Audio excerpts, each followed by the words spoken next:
Valentinian understanding of the law of Moses, based on Ptolemy's letter to Flora. In Valentinian thought, the law of Moses has often been misunderstood and misrepresented, especially concerning its origin and nature. Ptolemy's letter to Flora offers a clear and profound explanation that corrects common misconceptions, particularly the mistaken idea that the law was either given by the perfect God the Father or by Yaldabaoth, or the devil. Ptolemy opens by stating, "The law was ordained through Moses, my dear sister Flora, has not been understood by many persons who have accurate knowledge neither of him who ordained it nor of its commandments."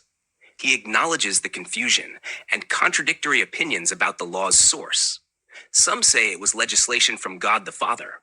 Others claim it was given by the devil, the opposite force who allegedly created the world and the law as well. He refutes both views clearly. Both are completely in error. They refute each other, and neither has reached the truth of the matter. The law is not from the perfect God the Father, for it is imperfect and secondary, requiring completion. Yet it cannot be attributed to the devil or the opposite force, because the law opposes injustice, and a corrupted creator would not produce a just law.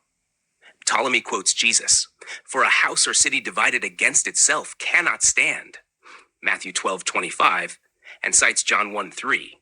"Everything was made through him, and apart from him, nothing was made." This confirms the creator of the world is not corrupt or unjust. From this, Ptolemy concludes that the law's origin lies somewhere between these extremes, neither perfect God nor evil opposer. This intermediate figure is the demiurge, the maker of the material world, who is neither good like the perfect Father nor evil like the devil, but something in between. One of the key Valentinian insights is the tripartite division of the law, which Ptolemy highlights from Jesus' own words. The law in the Pentateuch is not monolithic, but comes from three sources. 1. The pure legislation of God himself. 2. The legislation given by Moses, reflecting his human judgment and concessions. 3. The traditions of the elders of Israel, which later became mixed into the law. Ptolemy illustrates this with the issue of divorce. Because of your hard-heartedness, Moses permitted a man to divorce his wife. From the beginning it was not so, for God made this marriage, and what the Lord joined together, man must not separate. Matthew 19:8.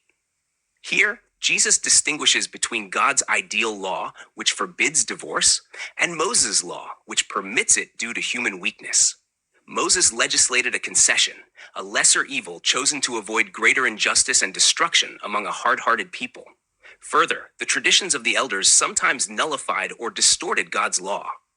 Ptolemy cites Jesus again. "You have declared as a gift to God, that by which you have nullified the law of God through the tradition of your elders." And Isaiah's warning, "This people honors me with their lips, but their hearts are far from me, teaching precepts which are the commandments of men." Matthew 15:4-9. Thus, Ptolemy explains, the whole law is a mixture, part divine, part human, and part traditional, with the human and traditional elements often distorting or weakening the divine commandments. Regarding the divine portion of the law, Ptolemy further subdivides it into three categories. The pure legislation, the Decalogue, 10 Commandments, which is perfect but incomplete and requires the Savior's completion. The part interwoven with inferiority and injustice, such as an eye for an eye, which reflects the weakness and imperfection of human judges. The allegorical or symbolic laws, such as offerings, circumcision, Sabbath, Passover, which point beyond themselves to spiritual realities. Ptolemy highlights the Savior's role in completing, destroying, or transforming these parts of the law. The pure law is completed by Jesus, who forbids even anger and desire, not just external acts, Matthew 5:17. The unjust law of retaliation was destroyed by Jesus, who teaches non-resistance to evil, turn the other cheek. The symbolic laws were transformed from literal external observance to spiritual meanings. For example, offerings become spiritual praise and glorification.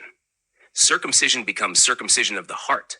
The Sabbath is rest from evil deeds. Fasting is spiritual abstinence. And the Passover symbolizes Christ as the spiritual unleavened bread. 1 Corinthians 5:7.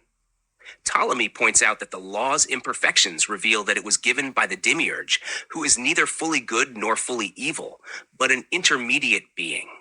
This demiurge is the maker of this universe and everything in it, and rightly called intermediate, because he is between the perfect God and the adversary. He is not the perfect ungenerated Father, but a generated being who is just but limited, created to govern material reality. The demiurge's substance is material and corruptible, whereas the perfect Father is incorruptible light.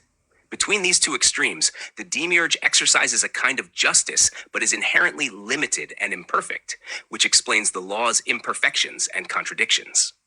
Ptolemy reassures Flora not to be troubled by these mysteries now, promising that further understanding will come when she is ready for deeper apostolic teachings. He closes by encouraging her to nurture these insights to bear spiritual fruit.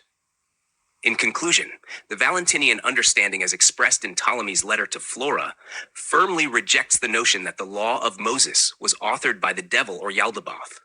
Instead, it is a composite body of divine, human, and traditional elements, originating from the demiurge, an intermediate divine figure distinct from the perfect God, the Father, and the devil. The law reflects the imperfection of the demiurge's justice and the human condition it governs. The Savior's mission was to complete the pure divine law, abolish the unjust, and transform the symbolic into spiritual truth.